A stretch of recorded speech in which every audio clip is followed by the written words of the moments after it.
السلام عليكم ورحمة الله وبركاته نحمده ونستعين ونصلي على رسول الله وعلى آله الطيبين الطاهرين.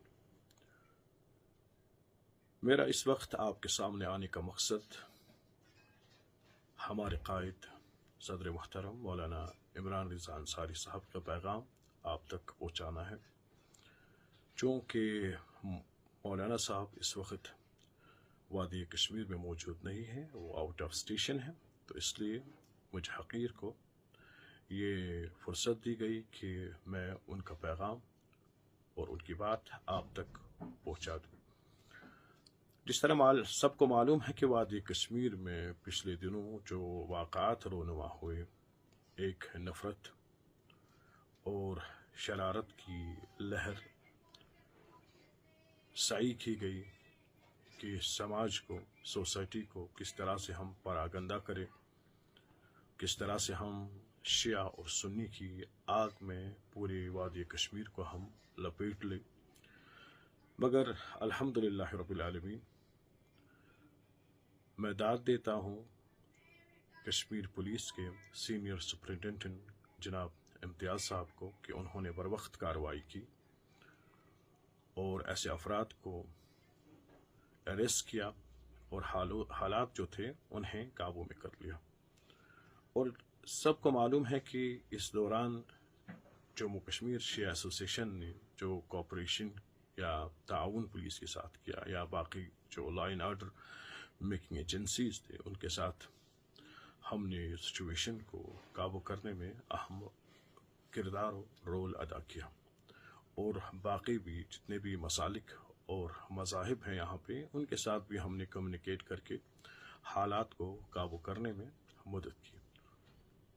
مگر افسوس کی بات ہے کہ جو کل ایک اجلاس یا میٹنگ MMU کی طرف سے بلایا گیا، اس میں آل جموں کشمیر شیعہ ایسوسیشن کو نیگلیکٹ کیا گیا، ہمیں دعوت نہیں دی گئی تھی. ایسا پہلی بار نہیں ہوا ہے، اس سے پہلے بھی ایسے اوقات جب ضرورت تھی کہ میٹنگ میں ہمارا حضور بھی لازم و ملزوم تھا، نیگلیکٹ کیا گیا. ایک سلیکٹیو انویٹیشن تھا، چنیدہ افراد کو لایا گیا تو انہیں وہاں پہ بولنے کا موقع دیا گیا، تو انہیں نمائندگی کرنے کا اوسر یا سعی یا فرصت دی گئی. جیسا کہ ان سب کو معلوم ہے کہ شیعہ ایسوسیشن نے ہمیشہ سعی کی ہے، کوشش کی ہے کہ اتحاد بین المسلمین کی. ہمارے قائد بزرگ جناب مرحوم مولانا افتخار حسین انصاری صاحب کا شعار ہی تھا کہ اتحاد بین المسلمین، اور جہاں پہ بھی وہ گئی، چاہے وہ جموں کشمیر ہو، چاہے جموں کشمیر سے باہر پورے ملک میں، بلکہ عالمی سطح پر آپ نے اتحاد بین المسلمین اور مسلمانوں کے انٹرسٹ کے لیے کام کیا اور سربلندی کے لیے کام کیا. آخری لحظات تک آپ نے کبھی بھی تفرقہ یا ایسی گنونی جو سازشیں ہیں ان کا ساتھ نہیں دیا، بلکہ آپ نے ہمیشہ ان چیزوں کی اپوزیشن کی. جیسا کہ سب کو معلوم ہے کہ مرحوم مولانا افتخار حسین انصاری صاحب اور شہید ملت میروائز مولانا فاروق صاحب علیہ رحمہ کے مابین جو رشتہ تھا، جو بھائی چارہ تھا، جب بھی مولانا فاروق علیہ رحمہ کمرواری سے جانا ہوتا تھا ان کا، تو پہلے وہ مولوی صاحب کو فون کرتے تھے کہ ہر بار کہ جب ان کا گزر وہاں سے ہوتا تھا تو ان سے ملنے جاتے تھے. اور جب بھی کشمیر میں کوئی ایسی آگ لگ جاتی تھی، یہی حضرات ان چیزوں کو قابو کرنے میں اہم رول کرتے تھے. باہمی تفاہم اور بات چیت، اور اس کے بعد جو پبلک کے سامنے یہ لوگ نہیں آتے تھے کہ ہم لوگوں نے ان چیزوں کو کنٹرول کیا، کیونکہ بڑے افراد اپنا نام نہیں چاہتے ہیں. بڑے افراد اپنے آپ کے لیے they are not working for show off، بلکہ وہ فی سبیل اللہ کام کرتے تھے. مگر پتہ نہیں آج کے دور میں کیا ہوا، کیوں سلیکٹیو افراد کو لایا گیا، اور اس سے کیا تاثر پیدا ہوگا، اور کیا ہوا اگر یہ اتحاد بین المسلمین کی بات یا اتحاد बैन फ़रीक़ैन की मीटिंग थी, तो सब जो अफराद थे उन्हें वहाँ पे लाना था और हर एक शख्स को इन्हें बात करने की इजाज़त देनी थी और अपना पॉइंट वो रखने का अवसर या मौका उन्हें देना था। जो यहाँ पे चंद अफराद ने, कोई शायर था या कोई एक आमी शख्स था, उन्होंने कुछ अशार वर्सिफ़ाई किए और जिससे चंद अफराद ने कोशिश की कि आवाम को हम गुमराह करें कि ये हमारे जो आइकन्स हैं उनके ख़िलाफ़ ये सब तबर्रा या दीगर चीज़ थी। और उसके बाद चंद उलमा बदस्तूर आज तक भी जारी है कि वो शिया पे तकफ़ीर, मुशरिक, ज़िंदीक और ऐसे इन्हें गनौनी अल्फाज इस्तेमाल करते हैं। उलमा को चाहिए कि ऐसे अफराद को लगाम में रखे। They should show them the limits. ऐसा नहीं है कि बार बार हर कोई शख्स बरसाती मेंढक की तरह, जिस तरह एक मेंढक बरसात अभी हुई नहीं तो वो बोलना शुरू कर देती हैं, इसी तरह ये अफराद कोई पता नहीं चैलेंज कर रहा है कि मेरे सामने आओ, कोई कई कर रहा है, वह कर रहे हैं, ऐसी चीज़ें नहीं है। शिया एक स्कूल है, एस्टेब्लिशमेंट है, हमारे टेंट्स हैं, डॉगमेटा हैं, हमारे प्रिंसिपल्स हैं। हम किसी भी कीमत पे उन चीज़ों पे कॉम्प्रोमाइज़ नहीं कर सकते हैं। हम हर बात पे आमन्ना व सदकना नहीं कर सकते हैं। जो हमारे प्रिंसिपल्स हैं, जो हमारी फाउंडेशन है, जो हमारे डॉगमेटा हैं, वो अपनी जगह पे हैं और हम किसी को इजाज़त नहीं देंगे कि वो उनमें मुदाखलत करे, या किसी शिया को दखल देने की ज़रूरत नहीं है कि जो अहले सुन्ना वल जमा उनके अकीदे, उनके टेंट्स हैं, उनके साथ वो छेड़छाड़ करे या उनकी बदतमीज़ी करे या उनके ख़िलाफ़ ऐसे गिनौने अल्फाज इस्तेमाल करे जिससे किसी के भी एहसासात और जज्बात मजरूह हों। हाँ, जो कॉमन मैक्सिम्स हैं, हमें चाहिए कि उस पर हम काम करें। हमें चाहिए कि इन चीज़ों में एक दूसरे का हाथ बढ़ाएं। हमें चाहिए कि हम आपस में मिलें, बल्कि जो मसाजिद में है, हम एक दूसरे की मसाजिद में जाना चाहिए, नमाज पढ़ना चाहिए एक दूसरे की, या जो बाकी जलसात हैं या जनाजे हैं या ऐसी चीज़ें हैं कि जहाँ पे हमें मौका मिलता है कि हम किसी चीज़ को मैनिफेस्ट करें, यूनिटी को मैनिफेस्ट करें।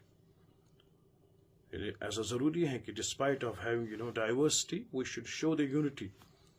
ये हमारा शार है कि हम यूनिटी पे काम करें, हम लोगों को करीब लाए, न कि ऐसी हरकत करें कि जिससे लोग मुतनफ़िर हो, ऐसे काम करें कि जिससे लोग जज्बाती हो, न कि ऐसी अल्फाज या ऐसे खुतबे दे जिससे लोगों में नफ़रत और तनाव पैदा हो। ने हमेशा मदरसा अहलुल बैत अलैहिमुस्सलातु वस्सलाम का मौक़िफ़ रहा है कि हम लोगों को जोड़े, एक करें, न कि लोगों को हम तकसीम करें। हाँ, कुछ नाखानदा अशख़ास, उनकी नीयत क्या थी, उन्हें मकसद क्या था, उनकी वजह से जो हालात पैदा हुए, या उससे पहले जो चंद सहाफ़ियों ने ट्विटर पे जो एक मीटिंग की थी, तो उस पर जो उन्होंने शिया के ख़िलाफ़ जो अल्फाज इस्तेमाल किए, टर्मिनोलॉजी इस्तेमाल की, तो उसका रद्द फ़िल और उसके जो कॉन्सिक्वेंस थे उसमें क्या हुआ। तो this is the work of government. जो अथॉरिटीज़ हैं वो इन चीज़ों को देख रही हैं, they will work and they will find out who was the real culprit. मगर जो अहले मिंबर हैं, जो अहले महराब हैं, इनका काम है कि अगर किसी के हाथ से कोई गलती सरजद हो, हम कोशिश करें कि उसकी इस्लाह करें, उसको दुरुस्त करें। ऐसा न कि हम उसे बिगाड़ ले, लोगों को मुश्ताइल करें, लोगों में जो जज्बात हैं उन्हें प्रवोक करें और लोगों में फसाद जैसी कैफियत को हम पैदा करें। मैं फिर से कहता हूँ कि हमारा मकसद लोगों को एक करना है, हमारा मकसद लोगों में अमन, सलाम और सलामती लाना है। चाहे वो शिया हो या सुन्नी, हम दोनों भाई हैं। हमें देखना है कि हमारे मुज्तहिदीन जो शिया हायर अथॉरिटीज़ हैं, उनका मौक़िफ़ क्या है, वो क्या कहते हैं यानी इत्तेहाद बैन मुस्लिमीन के मुताबिक। हमें देखना है कि अहले सुन्ना के बड़े बड़े जो स्कॉलर्स हैं उनका मौक़िफ़ क्या है, और जो लोग इस वक्त फेसबुक पे या ट्विटर पे या दीगर जो हैंडलर्स हैं जो इस पर जो बकवास कर रहे हैं, दीगर तरह तरह की बातें कर रहे हैं, शियों को काफिर कह रहे हैं, शियों को मुशरिक कह रहे हैं, शियों को जिंदीक कह रहे हैं, या चैलेंज कर रहे हैं कि चलो मेरे साथ आओ, इस चीज़ को प्रूव करो, उस चीज़ को प्रूव करे, इन्हें संभलना चाहिए, इन्हें देखना चाहिए कि हमारी इन बातों से जो नतीजे हैं वो क्या होंगे। और शिया हजरात भी जब उन्हें बात करनी हो या शेर कहना है या कुछ भी करना हो तो दूसरे के जज्बात और एहसासात का ख्याल रखें। ऐसी बात न करें कि जिससे खुदा न खास्ता हमारी हवा और हालात ख़राब हो। तो सही करें हम, जिसने भी जो क्लिप या मीडिया या कुछ अपने पास रखा है उसे हम पाक करें, उसे हम डिलीट करें। ऐसी चीज़ अपने पास न रखो कि जिससे फी सबिलिल्लाह फसाद पैदा हो। हाँ, किसी मुल्क में कोई शख्स, किसी जगह पे कोई अफराद या कोई ग्रुप वो ऐसी नात पढ़ते हैं, वो ऐसा नोहा पढ़ते हैं, वो ऐसी तकरीर करते हैं या ऐसी डिबेट्स करते हैं, उन चीज़ों के लिए कश्मीर में जगह नहीं है। हमारी सोसाइटी में ऐसे अफराद की कोई जगह नहीं है। वो जो करते हैं वो जाने और उनका रब जाने, मगर जो हमारी सोसाइटी है यहाँ पे हमें देखना है कि किस तरह से हम लोगों को एक कर ले, मुत्तहिद कर ले। जो हमें कॉमन मैक्सिम्स में जो हमारे समाज में इस वक्त खराबियाँ हैं, ड्रग्ज़म है, अल्कोहलिज्म है या दीगर चीज़ें हैं, हम कॉमन शिया और सुन्नी बल्कि पूरे जम्मू कश्मीर के लोग, चाहे वो हिंदू हो, चाहे वो क्रिश्चियन जैन्स हो या दूसरे बुद्धिस्ट भाई हो, किस तरह से मिलकर अपनी जवान नस्ल को, अपने यूथ को हम किस तरह से बचाएं। We can use this member, we can use the mihrab for the benefit of our society. तो आखिर में मैं फिर से अपील करता हूँ कि हमें चाहिए कि बाहमी इत्तेहाद, बाहमी तफाहुम और हार्मनी से हम काम लें। और मैं आखिरन फिर से मजम्मत करता हूँ कि MMU उन्हें फिर से देखना होगा, उन्हें नजरसानी करनी होगी और उन्हें जवाब देना है कि why all Jammu and Kashmir Shia Association was neglected. Was this intentional or this was a mistake? Wassalamu alaikum wa rahmatullah.